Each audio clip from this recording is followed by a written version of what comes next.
Former DARPA director and now Google executive Regina Duggan is pushing an edible authentication microchip along with an electronic tattoo that can read your mind. No, this isn't the script of a film about a dystopian scientific dictatorship.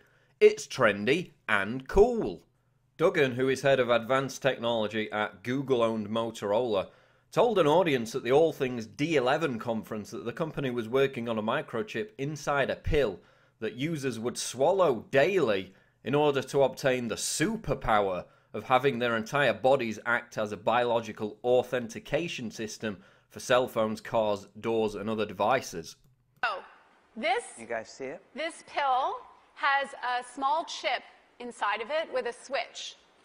It also has what amounts to an inside-out potato battery. When you swallow it, the acids in your stomach serve as the electrolyte, and they power it up, and the switch goes on and off.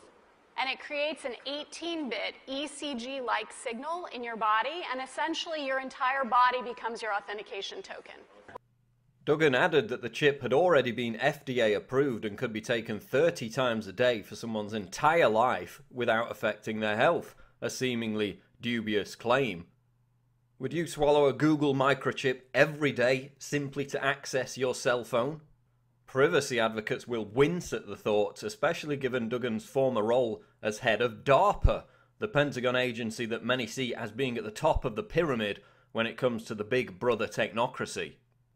Indeed, when host Walt Mossberg asked Duggan about the surveillance implications, she merely laughed and told him to swallow the pill. We can just tell that you've taken the pill. I mean, the medical application. Does Google now know everything I do and everywhere I go? Because, let's face it, we like you guys, but you're from Google. Just give him some water and let him take that pill. In addition to the edible microchip, Motorola is also working on a wearable e-tattoo that could also read a user's mind by detecting the unvocalized words in their throat. It has been known for decades that when you speak to yourself in your inner voice, your brain still sends neural spike volleys to your vocal apparatus, in a similar fashion to when you actually speak aloud, explains Extreme Tech's John Hewitt, noting that the device could also allow covert voice activation as well as being used to detect stress and emotion, because Big Brother really cares about your feelings. During the D11 conference, Duggan even predicted that if the e-tattoo was made to look cool with different artistic designs, young people will want to have it fused to their skin as an act of rebellion against their parents. It may be true that 10 to 20-year-olds don't want to wear a watch on their wrist, but you can be sure that they'll be far more interested in wearing an electronic tattoo, if only to piss off their parents.